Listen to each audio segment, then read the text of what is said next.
Hello everyone, कैसे हैं आप सभी। आज के इस सेशन में हम चैप्टर नंबर 7 को कंटिन्यू करेंगे और इसमें हम बेसिकली प्रीवियस सेशन में कौन कौन से टॉपिक देखे थे एक बार उनको देखते हैं। हम खनिज और ऊर्जा संसाधन के बारे में देख रहे हैं और इसमें हमने प्रीवियस सेशन में खनिज संसाधन में जो धात्विक खनिज है उनकी दो श्रेणियां हैं। पहला लौह खनिज है जिसमें लौह एवं मैग्नीज है, उनको डिस्कस कर लिया। उसी प्रकार से जो अलोह खनिज है जिसमें तांबा और बॉक्साइट है, इनको भी हमने डिस्कस कर लिया है। और आज के इस सेशन में हम जो रिमेनिंग टॉपिक बचे हैं अधात्विक खनिज के, उसमें पहला है ईंधन खनिज और दूसरा है अन्य अधात्विक खनिज।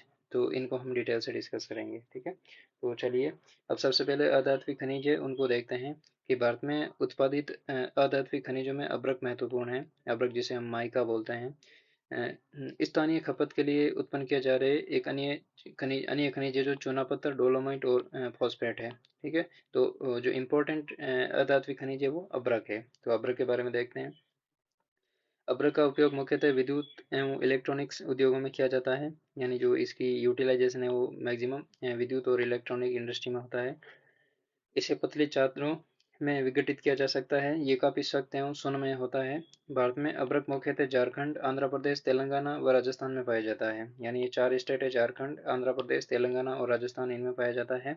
इसके पश्चात तमिलनाडु, पश्चिमी बंगाल और मध्य प्रदेश आते हैं। झारखंड में उच्च गुणवत्ता वाला अब्रक निचले हजारीबाग का पठार है जिसमें 150 किलोमीटर से 22 किलोमीटर लंबी चौड़ी जो पट्टी है, यानी 150 किलोमीटर लंबी है और 22 किलोमीटर चौड़ी पट्टी है झारखंड में हजारीबाग पठार के निचले पोर्शन में, यानी सदर्न टाइप में, ठीक है।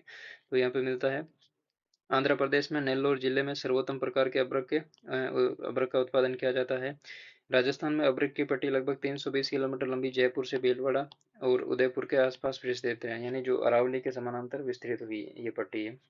उसी प्रकार से कर्नाटका में मैसूर व हासन जिले, तमिलनाडु में कोयम्बटूर, तिरुचिरापल्ली, मदुरई और कन्याकुमारी जिले, महाराष्ट्र में रत्नागिरी और पश्चिम बंगाल में पुरुलिया एवं बांकुर जिले भी अब्रक के निक्षेप के लिए जाने जाते हैं। यहाँ पे अब्रक खनिज पाया जाता है। तो अब्रक के बारे में ये डिटेल है। बेसिकली एक तो हजारीबाग पठार के सदर्न टिप वाले याद रखनी है और दूसरा राजस्थान में जयपुर से भीलवाड़ा के बीच में और उदयपुर तक, ठीक है। नेक्स्ट है ऊर्जा संसाधन। अभी हमारा जो लास्ट इंडेक्स में जो लास्ट पोर्शन बचा है वो ऊर्जा संसाधन के बारे में है। यानी ऊर्जा उत्पादन के लिए खनिज ईंधन अनिवार्य है। ऊर्जा की आवश्यकता कृषि, उद्योग, परिवहन एवं अर्थव्यवस्था के अन्य खंडों में होती है। कोयला, पेट्रोलियम तथा प्राकृतिक गैस जैसे खनिज ईंधन जो जीवाश्म ईंधन के रूप में जाने जाते हैं। परमाणु ऊर्जा ऊर्जा के परंपरागत स्रोत हैं, ठीक है। यानी ये परंपरागत स्रोत समाप्य संसाधन है। एक तो होते हैं परंपरागत, ठीक है, और दूसरे होते हैं अपरंपरागत, ठीक है।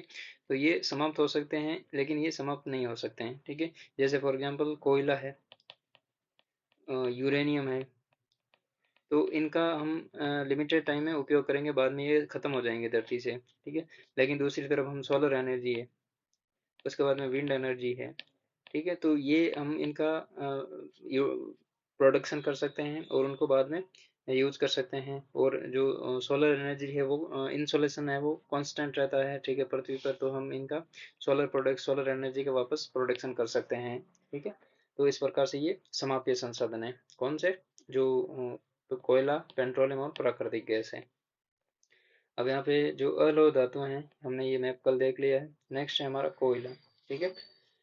अब कोयले के बारे में इंपॉर्टेंट चीजें देखते हैं कि कोयला महत्वपूर्ण खनिजों में से एक है जिनका मुख्य उपयोग ताप विद्युत उत्पादन तथा लौह अयस्क के प्रगलन के लिए किया जाता है। कोयला मुख्य रूप से दो भूगर्भीय कालों की शैल क्रमों में पाया जाता है जिनके नाम है गोंडवाना और टर्सरी निक्षेप, यानी गोंडवाना और टर्सरी निक्षेप। हमने मैग्नीज पढ़ा था जिसमें हमने धारवाड़ चट्टानों में पढ़ा था, और हमने बॉक्साइट पढ़ा था, ठीक है, उसको हमने टर्सरी चट्टानों में पढ़ा था, टर्सरी चट्टानों में, ठीक है। और उसी प्रकार से हम कोयला पढ़ रहे हैं, ठीक है। तो कोयला एक तो गोंडवाना लैंड की जो चट्टान है, गोंडवाना चट्टान है, और दूसरी टर्सरी। तो ये इंपॉर्टेंट है, यहाँ पे ये गलत लिखा हुआ टर्सरी, ठीक है। तो ये कोयला है जो गोंडवाना और टर्सरी निक्षेप में पाया जाता है। भारत में कोयला निक्षेप का लगभग 80% भाग बिटुमिनस प्रकार का है तथा गैर कोककारी श्रेणी का है। यानी एक तो दो चीजें इंपॉर्टेंट है, एक तो 80% जो कोल प्रोडक्शन है इंडिया में वो बिटुमिनस टाइप का है, यानी जो एंथ्रासाइट, बिटुमिनस, लिग्नाइट और पीट, चार प्रकार की जो कोयले की श्रेणियां होती है, ठीक है, कार्बन की मात्रा के अनुसार, बिटुमिनियस। और दूसरा जो 98% कोल है वो गोंडवाना क्रम का है, ठीक है। यानी टर्सरी जो निक्षेप है इंडिया में वो केवल 2 से 3% के आसपास है, ठीक है। तो दो चीजें याद रखनी है, 80% कोल है बिटुमिनस टाइप का है, और 98% कोल है जो गोंडवाना श्रेणी के निक्षेपों का है, ठीक है। अब नेक्स्ट है यहाँ पे गोंडवाना कोयले के प्रमुख संसाधन पश्चिमी बंगाल, झारखंड, ओडिशा, छत्तीसगढ़, मध्य प्रदेश, महाराष्ट्र और आंध्र प्रदेश में अवस्थित कोयला क्षेत्रों में है। भारत में सर्वाधिक महत्वपूर्ण गोंडवाना कोयला क्षेत्र दामोदर घाटी में स्थित है। हमने छोटा नागपुर पठार रीजन पढ़ा था, ठीक है, प्रीवियस सेशन में। तो उसमें जो दामोदर नदी बहती है उसकी घाटी के आसपास वाले रीजन में कोयले के महत्वपूर्ण भंडार है। ये झारखंड, बंगाल कोयला पेटी में अवस्थित है। इस प्रदेश में महत्वपूर्ण कोयले क्षेत्र है, पहला रानीगंज, दूसरा जरिया, बोकारो, गिरिडीह और करणपुर, ये झारखंड में स्थित है। जरिया सबसे बड़ा कोयला क्षेत्र है, जिसके बाद में रानीगंज आता है, ठीक है। इंपॉर्टेंट है, दोनों चीजें याद रखना, पहला तो जरिया और दूसरा रानीगंज। कोयले के संबंध कोयले से संबंध अन्य घाटियां, नदी घाटियां जैसे गोदावरी है, महानदी है, सोन है, महत्वपूर्ण है। पहली तो दामोदर है, दूसरी गोदावरी है, महानदी है, सोन है, ये तीन चार नदियां हैं, वो इंपॉर्टेंट है। सर्वाधिक महत्वपूर्ण कोयला खनन केंद्र मध्य प्रदेश में सिंगरौली सिंगरौली है। और दूसरा हम देखते हैं कोयला क्षेत्र के कुछ अन्य भाग उत्तर प्रदेश में भी आते हैं, ठीक है। छत्तीसगढ़ में कोरबा, ओडिशा में तलचर, रामपुर, महाराष्ट्र में चांदावरदा, कांपटी, बांदूर, तेलंगाना में सिंगरेनी और आंध्र प्रदेश में पोंडूर, ठीक है। तो ये अन्य जो क्षेत्र है वो इम्पोर्टेंट है। अब यहाँ पे दो चीजें हैं, एक तो मध्य प्रदेश और एक है तेलंगाना, ठीक है। अब तेलंगाना में जो कोयला क्षेत्र है उसका नाम है सिंगरेनी, ठीक है। और मध्य प्रदेश में जो क्षेत्र है उसका नाम है सिंगरौली। तो ये दो कंफ्यूजिंग टर्म्स है, इंपॉर्टेंट है, याद रखनी है, ठीक है। जैसे यहाँ पे अभी हमने पढ़ा ना, एमपी में सिंगरेनी, सॉरी सिंगरेली, सिंगरेली, ठीक है। तो ये इंपॉर्टेंट दो टर्म्स है, याद रखना, एग्जाम में कंफ्यूजिंग पूछ लेते हैं कभी कभी, ठीक है। ऐसा ही ये स्टेटमेंट दे देंगे कि तेलंगाना में सिंगरौली कोयला खनिज क्षेत्र प्रसिद्ध है, और दूसरा स्टेटमेंट कोई और दे देंगे, झारखंड का दे देंगे कोई, ठीक है, या जरिया दे देंगे, झारखंड का जरिया क्षेत्र दे देंगे, ठीक है। तो आपको ये पता होना चाहिए कि जो तेलंगाना में है उसको सिंगरेनी बोलते हैं, और मध्य प्रदेश में उसको सिंगरौली बोलते हैं, ठीक है। अब नेक्स्ट है टर्सरी कोयला असम, अरुणाचल प्रदेश, मेघालय तथा नागालैंड में पाया जाता है। यानी जो टर्सरी क्रम का जो टाइप का जो कोल है वो असम, अरुणाचल प्रदेश, मेघालय और नागालैंड में पाया जाता है।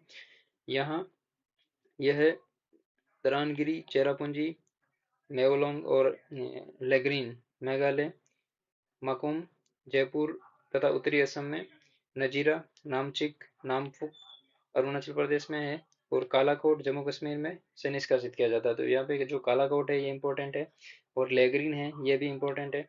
और उसी प्रकार से जो मेवलोंग है, ठीक है, मेवलोंग और दारणगिरी ये इंपॉर्टेंट क्षेत्र है, माकुम है असम का। तो ये जो लोकेशन है इंपॉर्टेंट है, एग्जाम के पॉइंट ऑफ व्यू से फैक्चुअल क्वेश्चन डायरेक्ट कभी कभी पुटअप हो जाते हैं, ठीक है।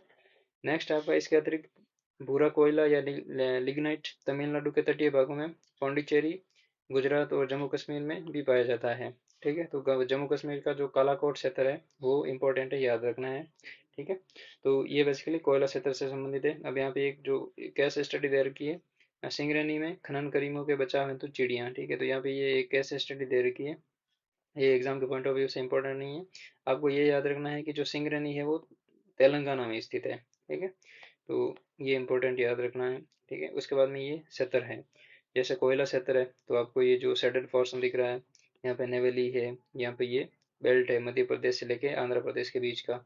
और ये सबसे बड़ा लार्जेस्ट जो कोल प्रोड्यूसिंग बेल्ट है, झारखंड है, छत्तीसगढ़ है, वेस्ट बंगाल है, उड़ीसा है, मध्य प्रदेश है। उसी प्रकार से राजस्थान का कुछ पोर्शन है, यहाँ पे खंबात की खाड़ी है, सॉरी सॉरी, ये राजस्थान का जो पोर्शन है ये बेसिकली गैस से संबंधित है, मुख्य प्राकृतिक आरक्षित गैस है, एक तो मुंबई है ये, उसके बाद में खंबात की खाड़ी है और राजस्थान का कुछ पोर्शन है।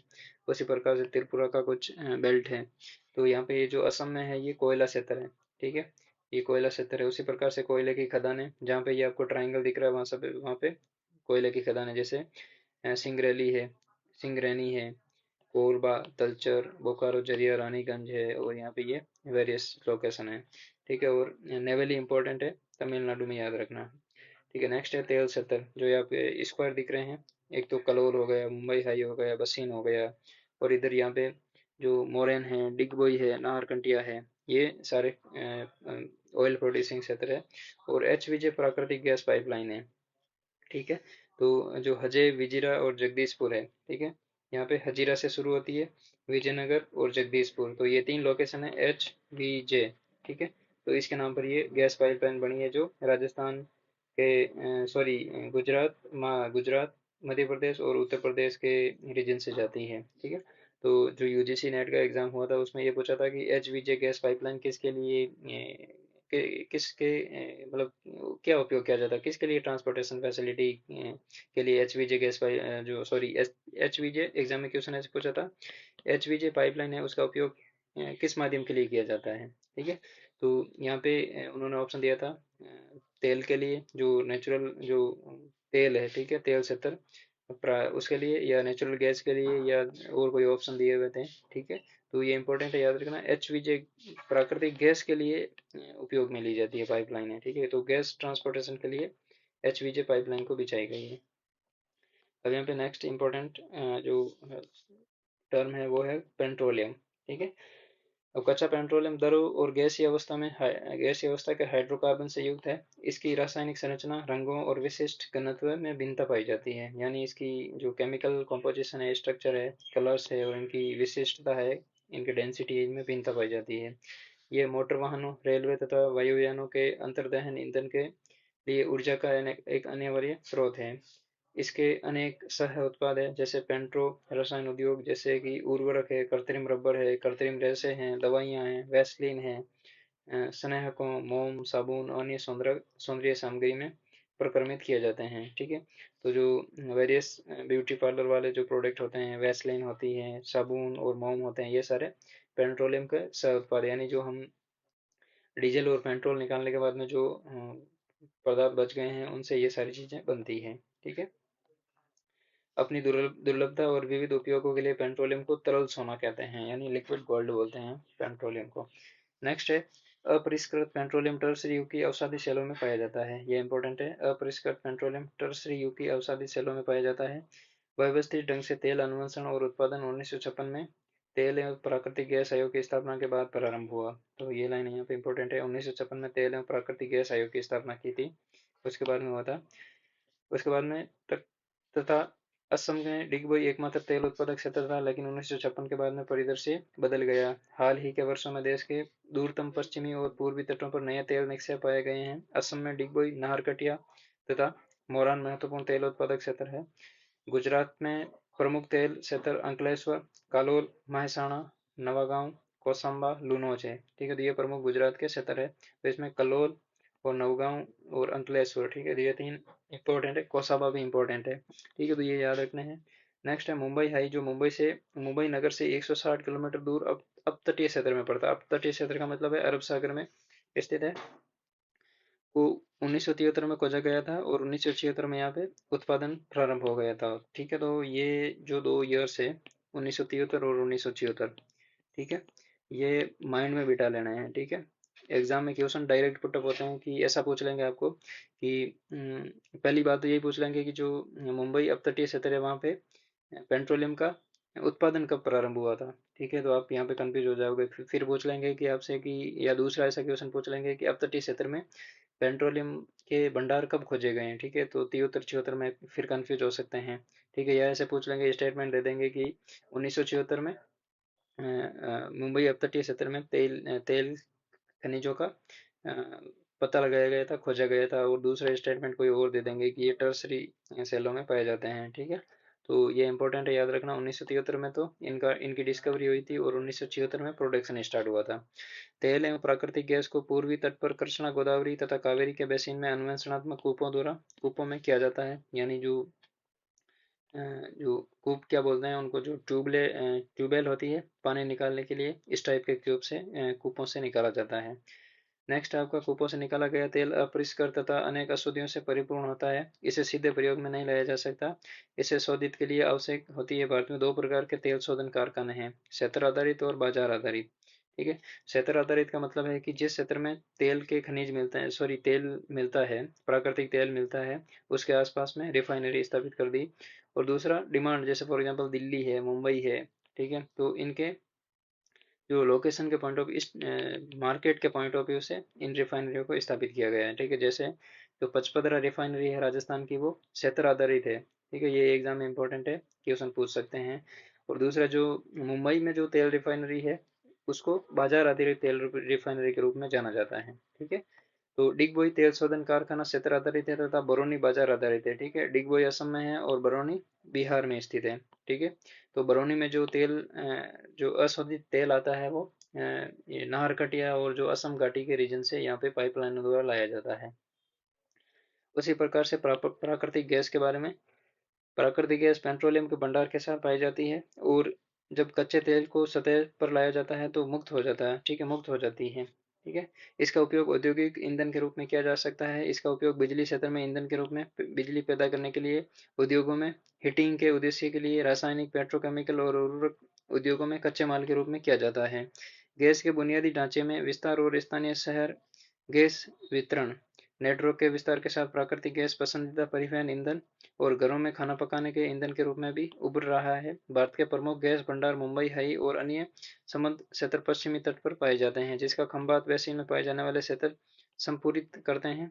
यानी जो खंबात की खाड़ी है गुजरात वाले रीजन में, ठीक है, तो यहाँ से प्राकृतिक गैस का प्रोडक्शन लार्ज स्केल पर किया जाता है। पूर्वी तट पर कृष्णा गोदावरी बेसिन में प्राकृतिक गैस के नए भंडार खोजे गए हैं। ठीक है, तो ये आपका प्राकृतिक गैस से संबंधित है। एक तो खंबात बेसिन याद रखना है, और एक मुंबई अपतटीय क्षेत्र है। ठीक है, मुंबई हाई और अन्य संबंधित क्षेत्र है, तो ये इंपॉर्टेंट है, याद रखना है। ठीक है, नेक्स्ट है आपका अपरंपरागत ऊर्जा स्रोत। ठीक है, अब अपरंपरागत ऊर्जा स्रोत में कौन कौन से, कोयला, पेट्रोलियम, प्राकृतिक गैस तथा नाभिकीय ऊर्जा जैसे जीवाश्म ईंधन के स्रोत समाप्य कच्चे माल के का प्रयोग करते हैं। सतत पोषणीय ऊर्जा के स्रोत के ही नवीकरण योग्य स्रोत है, जैसे सौर, पवन, जल, भूतापीय ऊर्जा और जैव भार यानी बायोमास। ये ऊर्जा स्रोत अधिक समान रूप से वितरित तथा पर्यावरण अनुकूल है। पर्यावरण अनुकूल का मतलब है कि पॉल्यूशन क्रिएट नहीं करते हैं। अपरंपरागत स्रोत अधिक आरंभिक लागत के बावजूद अधिक टिकाऊ, पारिस्थितिकी अनुकूल तथा सस्ती ऊर्जा उपलब्ध कराते हैं। ठीक है, तो ये इनकी विशेषताएं हैं। अब नेक्स्ट है यहाँ पे जो तेल शोधन कारखाने हैं, एक बार इनको देख लेते हैं। जो हमने पेट्रोलियम पढ़ा था, जो रिफाइनरीज है इंडिया में, उनको देखते हैं। जैसे फॉर एग्जांपल यहाँ पे पंजाब में बठिंडा, हरियाणा में पानीपत, उत्तर प्रदेश में मथुरा, ठीक है, और यहाँ पे राजस्थान में पचपदरा है। ठीक है, जामनगर, वाडीनगर, कोयली, ठीक है, ये गुजरात में है। मुंबई, ये मुंबई में स्थित है। उसी प्रकार से मंगलूर कर्नाटका में, कोची केरल में, नागापट्टिनम और चेन्नई तमिलनाडु में, ताती पाका और विशाखापट्टनम ये है आपके आंध्र प्रदेश में, पाराद्वीप है उड़ीसा में, हल्दिया है आपकी वेस्ट बंगाल में, बरौनी है बिहार में। अब बरौनी का जो बरौनी रिफाइनरी है, यहाँ पे जो कच्चा तेल कहाँ से लाते हैं, ठीक है, जो पेट्रोलियम रिफाइन रिफाइन होने के लिए तेल कहाँ से आता है, तो ये असम के नुमा जो बगोई गांव, ये जो असम का उत्पादित क्षेत्र है ना, यहाँ से इनको पाइपलाइन द्वारा लाया जाता है इस रिफाइनरी में। ठीक है, और जो बिहार में पेट्रोलियम की डिमांड है, उसको फुलफिल करने के लिए बरौनी रिफाइनरी का स्थापना की गई है। ठीक है, फिर बगोई गांव, गुवाहाटी, नुमालीगढ़ और डिगबोई, ये असम घाटी में स्थित है। 4 रिफाइनरी इंपॉर्टेंट है। ठीक है, तो ये तेल शोधन कारखाने हैं इंडिया के। ठीक है, अब इसके बाद नेक्स्ट है नाभिकीय ऊर्जा। ठीक है, अब नाभिकीय ऊर्जा में सबसे पहले देखते हैं कि हाल के वर्षों में नाभिकीय ऊर्जा एक व्यवहार्य स्रोत के रूप में उभरा है। नाभिकीय ऊर्जा के उत्पादन में प्रयुक्त होने वाला महत्वपूर्ण खनिज यूरेनियम और थोरियम है। ठीक है, यूरेनियम निक्षेप धारवाड़ सेलों में पाए जाते हैं। भौगोलिक रूप से यूरेनियम अयस्क, सिंहभूम, तांबा पट्टी के साथ अनेक स्थानों पर मिलते हैं। ये राजस्थान के उदयपुर, अलवर, झुंझुनू जिले, मध्य प्रदेश के दुर्ग और महाराष्ट्र के भंडारा जिले तथा हिमाचल प्रदेश के कुल्लू जिले में पाया जाता है। ठीक है, तो अब यहाँ पे इंपॉर्टेंट है हिमाचल प्रदेश का कुल्लू जिला, जो यूरेनियम है उसके पॉइंट ऑफ व्यू से इम्पोर्टेंट है। तो एग्जाम में पूछ लेंगे कुल्लू किसके लिए फेमस है, कुल्लू जिला। ठीक है, तो ये याद रखना, नाभिकीय खनिज है यूरेनियम उसके लिए है। उसी प्रकार से थोरियम मुख्यतः केरल के तटीय क्षेत्रों में पुलिन बीच के बालू में मोनोजाइट और इल्मेनाइट से प्राप्त होता है। ठीक है, ये तो मोनोजाइट और इल्मेनाइट जो दो प्रकार की बालू होती है, उसमें ये थोरियम पाया जाता है। नेक्स्ट है विश्व के सबसे समृद्ध मोनोजोइट निक्षेप केरल के पालाक्काड़ तथा कोलाम जिले। ठीक है, पालाक्काड़ तथा कोलाम जिले, आंध्र प्रदेश के विशाखापट्टनम, ओडिशा में महानदी का नदी डेल्टा है, वहां पर ये थोरियम पाए जाते हैं। ठीक है, तो यूरेनियम और थोरियम के जो निक्षेप है वो इंडिया में इस टाइप के पाए जाते हैं। ठीक है, उसी प्रकार से नेक्स्ट है परमाणु ऊर्जा आयोग की स्थापना 1948 में की गई थी, यानी जो 1948 है यहाँ पे परमाणु ऊर्जा आयोग की स्थापना की गई, इंपॉर्टेंट है। और इसी दिशा में प्रगति प्रगति 1954 में ट्राम्बे परमाणु ऊर्जा संसाधन की स्थापना के बाद हुई, जिसे जिसके बाद में 1963 में भाभा परमाणु अनुसंधान केंद्र के रूप में पुनः नामित किया गया। ठीक है, तो 1954 में स्थापना कर दी थी, उसका नाम लगा ट्राम्बे परमाणु ऊर्जा संसाधन, और 1963 में इनका नाम चेंज करके भाभा परमाणु अनुसंधान केंद्र कर दिया, यानी होमी जहांगीर भाभा है उनके नाम के पॉइंट ऑफ व्यू से इनका नामांकन कर दिया। महत्वपूर्ण नाभिकीय ऊर्जा परियोजना जैसे तारापुर महाराष्ट्र में है, कोटा के पास राउतबाटा राजस्थान में है, कल्लपक्कम तमिलनाडु में है, नरोरा उत्तर प्रदेश में, केगा कर्नाटक में, और काकरापाड़ा गुजरात में है। ठीक है, तो ये इंपॉर्टेंट है। ठीक है, वेरी वेरी इंपॉर्टेंट है एग्जाम के पॉइंट ऑफ व्यू से, एग्जाम में सीधा क्वेश्चन बनेगा। ठीक है, मैच ऑफ द फॉलोइंग करवाएंगे आपसे, महाराष्ट्र तारापुर देंगे, नहीं मैच ऑफ द फॉलोइंग यहाँ पे चार स्टेट दे देंगे, महाराष्ट्र राजस्थान कर्नाटका केरला, नहीं गुजरात दे देंगे, और उसी प्रकार से चार सामने जो न्यूक्लियर पावर प्लांट है उनका दे देंगे। ठीक है, तो आपको मैच ऑफ द फॉलोइंग करवाना है, तो एग्जाम में इस टाइप के क्वेश्चन पूछते हैं। नेक्स्ट है सौर ऊर्जा। फोटोवोल्टिक सेलों के विपासित सूर्य की किरणों को ऊर्जा में परिवर्तित किया जा सकता है, जिसे सूर्य ऊर्जा के नाम से जाना जाता है। सौर ऊर्जा, जैसे सॉरी सौर ऊर्जा के नाम से जाना जाता है। सौर ऊर्जा को काम में लाने के लिए जिन दो प्रक्रमों को बहुत ही प्रभावी माना जाता है वो है फोटोवोल्टिक और सौर तापीय प्रौद्योगिकी। ठीक है, उसी प्रकार से अन्य सभी अनवीकरणीय ऊर्जा स्रोतों की अपेक्षा सौर तापीय प्रौद्योगिकी अधिक लाभप्रद है। ये लागत प्रतिस्पर्धी, पर्यावरण अनुकूल तथा निर्माण में आसान है। ठीक है, इनका कहने का मतलब एक तो रख रखाव अच्छे से किया जा सकता है, जल्दी प्रोडक्शन स्टार्ट किया जा सकता है। ठीक है, ज़्यादा टाइम नहीं लगता है। इसी प्रकार से नेक्स्ट है यहाँ पे आपका सौर ऊर्जा कोयला तथा तेल आधारित संयंत्रों की अपेक्षा 7% अधिक और नाभिकीय ऊर्जा से 10% अधिक प्रभावी है, यानी इफेक्टिव है। इफेक्टिव का मतलब ये है कि एक तो इनपुट यानी लागत कम आती है, उसके बाद में रख रखाव अच्छे से किया जा सकता है। उसी प्रकार से यहाँ पे जो आउटपुट है वो भी, इनपुट तो कम है और आउटपुट ज़्यादा है। ठीक है, तो इस वजह से ये जो कोयला है उससे 7 गुना और नाभिकीय ऊर्जा है इससे 10 गुना अधिक प्रभावी इफेक्टिव है। सामान्यतः हीटरों, फसल शुष्कों, क्रॉप ड्रायर, कुकर्स आदि जैसे उपकरणों में अधिक प्रयोग की जाती है। भारत के पश्चिमी भागों, गुजरात व राजस्थान में सौर ऊर्जा के विकास की अधिक संभावनाएं हैं। ठीक है, तो सौर ऊर्जा इंपॉर्टेंट है। उसी प्रकार से नेक्स्ट है पवन ऊर्जा। ठीक है, अब पवन ऊर्जा के बारे में देखते हैं कि पवन ऊर्जा पूर्ण रूपेण प्रदूषण मुक्त और ऊर्जा का असमाप्य स्रोत है, यानी एक तो ये कभी भी प्रदूषण नहीं फैलाता है और ये कभी समाप्त नहीं होने वाला है। प्रवाहित पवन से ऊर्जा को परिवर्तित करने की अभियांत्रिकी बिल्कुल सरल है। पवन की गतिज ऊर्जा को टरबाइन के माध्यम से विद्युत ऊर्जा में बदला जाता है। समार्गी पवनों व पछुआ पवनों जैसे स्थायी पवन प्रणालियों और मानसून पवनों को ऊर्जा के स्रोत के रूप में प्रयोग किया जाता है। इसके अलावा स्थानीय हवाओं, स्थलीय और जलीय पवनों को भी विद्युत पैदा करने के लिए प्रयोग किया जाता है। यानी ये ओशन में भी इनका प्लांट लगाए जा सकते हैं और लैंड पार्ट है वहां पर भी इनके प्लांट लगाए जा सकते हैं, जैसे जो बड़े बड़े जो टरबाइन घूमते रहते हैं। ठीक है, तो जो उनका उपयोग पवन ऊर्जा के रूप में किया जाता है। ठीक है, भारत में भारत ने पहले से ही पवन ऊर्जा के उत्पादन आरंभ कर दिया है और पवन ऊर्जा के लिए राजस्थान, गुजरात, महाराष्ट्र और कर्नाटक अनुकूल परिस्थितियां विद्यमान करते हैं। ठीक है, अब जो बड़े बड़े टरबाइन लगे हुए होते हैं, पंखे लगे हुए होते हैं, ठीक है यहाँ पे, और इस टाइप के, तो ये जो पंखे लगे हुए होते हैं वो घूमते हैं हवा के साथ में, जैसे जैसे घूमते हैं, तो यहाँ पे जो एक जनरेटर लगा हुआ था जो पवन ऊर्जा को विद्युत ऊर्जा में कन्वर्ट करता है। ठीक है, तो जितनी ज़्यादा स्पीड से ये पंखे घूमेंगे उतनी ज़्यादा यहाँ पे बिजली का प्रोडक्शन होगा और इसको वापस सप्लाई कर देते हैं जो पास में छोटे छोटे जो खंभे लाइनें होती हैं उनके माध्यम से। ठीक है, नेक्स्ट है ज्वारीय और तरंग ऊर्जा। महासागरीय धाराएं ऊर्जा का अपरिमित भंडार गृह है। 17वीं तथा 18वीं शताब्दी के आरंभ से ही अविरल ज्वारीय तरंगों और महासागरीय धाराओं से अधिक ऊर्जा तंत्र बनाने के निरंतर प्रयास जारी है। भारत के पश्चिमी तट पर वृहद ज्वारीय तरंगें उत्पन्न होती है। यद्यपि भारत के पास तटों के साथ ज्वारीय ऊर्जा विकसित करने की व्यापक संभावनाएं हैं, परंतु अभी तक इनका उपयोग नहीं किया गया।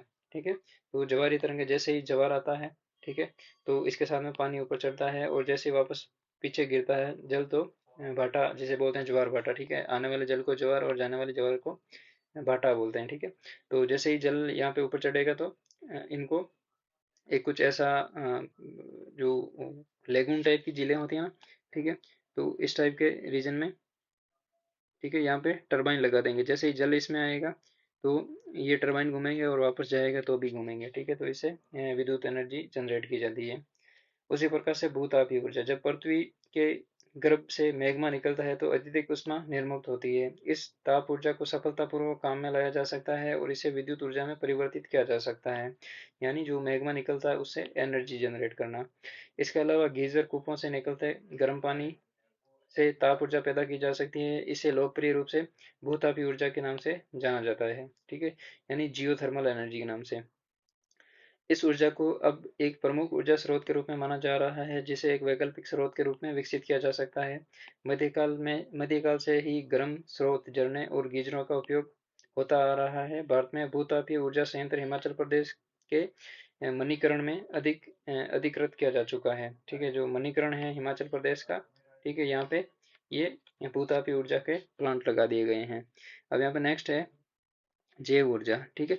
अब इससे पहले एक भूतापीय भूमिगत ताप के उपयोग का पहला सफल परीक्षण 1890 में बोइजे शहर इडाहो, ठीक है, इडाहो यूएसए का प्रांत है, उसमें हुआ था।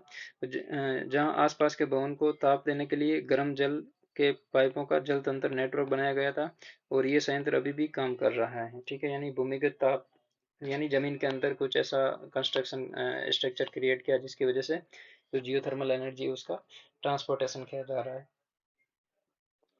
नेक्स्ट है जैव ऊर्जा। जैव ऊर्जा उस ऊर्जा को कहा जाता है जिसे जैविक उत्पादों द्वारा प्राप्त किया जाता है, जिसमें कृषि अवशेष, नगरपालिका, औद्योगिक और अन्य अपशिष्ट शामिल होते हैं।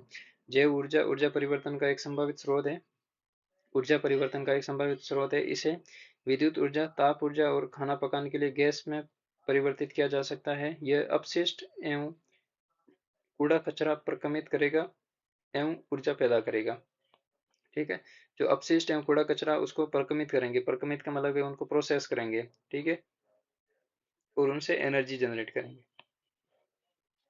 ये विकासशील देशों के ग्रामीण क्षेत्रों के आर्थिक जीवन को भी बेहतर बनाएगा तथा पर्यावरण प्रदूषण घटाएगा, उनकी आत्मनिर्भरता बढ़ाएगा तथा जलाऊ लकड़ी पर दबाव कम करेगा। नगरपालिका कचरे को ऊर्जा में बदलने की एक ऐसी परियोजना नई दिल्ली में ओखला में स्थापित की जा चुकी है, ठीक है।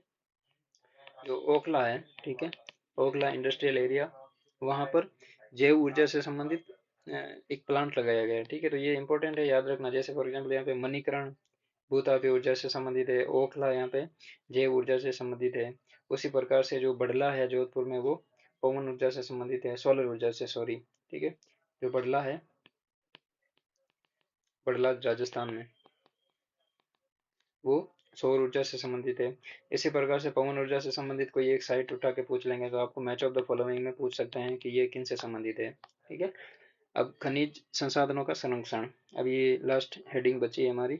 इसमें है कि सतत पोषणीय विकास की चुनौती के लिए आर्थिक विकास की चाह का पर्यावरणीय मुद्दों से समन्वय आवश्यक है। यानी यदि हम विकास चाहते हैं तो हमें आर्थिक विकास चाहते हैं तो हमें खनिज जो संसाधन है उनका इम्पोर्टेंस होगा, और यदि इन दोनों को बैलेंस बिठाना है तो हमें सतत पोषणीय विकास पर जोर देना होगा, ठीक है। तो ये सतत पोषणीय विकास की चुनौती है, ठीक है। साथ ही संसाधन उपयोग के परंपरागत तरीकों के परिणाम स्वरूप बड़ी मात्रा में अपशिष्ट के साथ साथ अन्य पर्यावरणीय समस्याएं भी पैदा होती है। अतएव सतत पोषणीय विकास भावी पीढ़ियों के लिए संसाधनों के संरक्षण का आह्वान करता है। संसाधनों के संरक्षण अत्यंत महत्वपूर्ण, अत्यंत आवश्यक है। यानी हम संसाधनों का जो रिसोर्स है, जो उनका कंजर्वेशन करना बहुत जरूरी है। इसके लिए ऊर्जा के वैकल्पिक स्रोत जैसे सौर ऊर्जा, पवन ऊर्जा, भूतापीय ऊर्जा आदि के असमाप्य स्रोत हैं, इनका हमें ज्यादा स्केल पर, लार्ज स्केल पर उपयोग करना है। धात्विक खनिजों के मामले में छाजन धातुओं का उपयोग धातुओं का पुनर्चक्रण करना संभव करेगा। तांबा, सीसा, जस्ते जैसी धातुओं में जिनमें भारत के भंडार अपर्याप्त है, छनन स्क्रैप का प्रयोग विशेष रूप से सार्थक है। यानी जो स्क्रैप का मतलब है कि जो पुराने प्रोडक्ट बने हुए हैं उनमें से इन खनिजों को निकालना, जैसे तांबा है, सीसा है, जस्ता है, और इनका वापस नए जो प्रोडक्ट मैन्युफैक्चर हो रहे हैं उनमें यूटिलाइज करना। ऐसा नहीं है कि इनको फेंक दिया, कबाड़ खाने में, और हम नया जो तांबा है, सीसा, जस्ते हैं, इनका उपयोग कर रहे हैं। अत्यल्प धातुओं के लिए प्रतिष्ठानों प्रतिस्थापनों सॉरी का उपयोग भी उनकी खपत को घटा सकता है। यानी जो अति अल्प धातुएं हैं, ठीक है, उनका प्रतिस्थापनों का मतलब है कि उनकी जगह कोई आर्टिफिशियल, जैसे जूट के स्थान पर जो आर्टिफिशियल रेसा क्रिएट किया था जर्मनी ने, ठीक है, तो इस टाइप के कुछ आर्टिफिशियल चीजें क्रिएट करना जिसका वो खनिजों का प्रतिस्थापन कर दे। सामरिक और अत्यधिक अत्यल्प खनिजों के निर्यात को भी घटाना चाहिए। जो सामरिक और अत्यल्प खनिज है, जो लिमिटेड मात्रा में है और स्ट्रेटेजिकली इंपॉर्टेंट है, उनके निर्यात को भी घटाना चाहिए, ताकि वर्तमान आरक्षित भंडारों को लंबे समय तक प्रयोग किया जा सके। ठीक है, तो प्रेजेंट टाइम में जो सीमित भंडार है हमारे पास में, उनका लॉन्ग टाइम में हम यूटिलाइज कर सकें। ठीक है, तो इसी प्रकार से हमारा जो ये टॉपिक है वो खनिज और ऊर्जा संसाधन कंप्लीट हुआ है। और इससे जो नेक्स्ट वाला चैप्टर है इम्पोर्टेंट है, चैप्टर नंबर 8 है, उसमें हम जो वेरियस इंडस्ट्रीज है, विनिर्माण मैन्युफैक्चरिंग इंडस्ट्रीज है, उनके बारे में डिटेल से डिस्कस करेंगे। वेरियस जो iron and steel producing centre कौन कौन से है, एल्यूमिनियम जैसे हिंडाल्को, नाल्को, बाल्को, इनके बारे में डिटेल से देखेंगे। ठीक है, तो ये सारी चीज़ें डिटेल से हम सूती वस्त्र के बारे में देखेंगे, उसकी प्रकार से हम जो जूट इंडस्ट्री है उसके बारे में देखेंगे। तो ये सारी चीज़ें हम चैप्टर नंबर 8 में डिटेल से डिस्कस करेंगे। अभी हमने ये चीज़ें देखी है इस चैप्टर में कि जो खनिज कितने प्रकार के होते हैं और इनका डिस्ट्रीब्यूशन क्या है। पहले तो हमने धात्विक खनिज पढ़े थे और दूसरे अधात्विक खनिज पढ़े थे। लेकिन चैप्टर नंबर 8 पढ़ेंगे हम, उसमें हम ये पढ़ेंगे कि लोहा और जो मैग्नीज के प्लांट कहाँ कहाँ पे स्थापित है। उसी प्रकार से अलोह है, तांबा और बॉक्साइट कहाँ कहाँ पे यूज होता है। ठीक है, तो हम एक तो प्लांट के बारे में पढ़ेंगे और उनके कौन कौन से जो उत्पादक है उनके बारे में पढ़ेंगे, सह उत्पाद कौन कौन से है, अयस्क कौन कौन से हैं, इनके बारे में डिटेल से डिस्कस करेंगे। तो चैप्टर नंबर 7 में हमने डिटेल में देखा है कि खनिज कितने प्रकार के होते हैं और उनका वितरण क्या है। लेकिन हम चैप्टर नंबर 8 है उसमें उद्योग के बारे में देखेंगे। ठीक है, उद्योग यानी इंडस्ट्री के बारे में, जो मैन्युफैक्चरिंग यूनिट्स है वेरियस, उनके बारे में देखेंगे। उसमें हम पहले तो आयरन एंड स्टील इंडस्ट्री के बारे में देखेंगे, फिर एल्यूमिनियम इंडस्ट्री के बारे में देखेंगे, उसी प्रकार से हम कॉटन और टेक्सटाइल इंडस्ट्री के बारे में देखेंगे। ठीक है, उसी प्रकार से हम जो information and communication technology based industry है उनके बारे में डिटेल से डिस्कस करेंगे। तो चैप्टर नंबर 8 है वो आपको आपके लिए इसी से भी ज़्यादा इम्पोर्टेंट है, मतलब एग्जाम के पॉइंट ऑफ व्यू से। ठीक है, तो मेक श्योर कि आप इस यूट्यूब चैनल को सब्सक्राइब करें और इस वीडियो को लाइक करें, फ्रेंड्स के साथ में शेयर करें। जियोग्राफी से संबंधित ये इंपॉर्टेंट टॉपिक है। और आपके जो भी राजस्थान में एग्जाम होते हैं और जो सेंटर में यूजीसी नेट का एग्जाम होता है और अदर एग्जाम होते हैं, उनमें जियोग्राफी का इंपॉर्टेंस आपको सभी को पता है। और एनसीईआरटी में बेसिक चीज़ें दे रखी है जो सारी डिटेल से कवर होगी। चलिए, थैंक यू।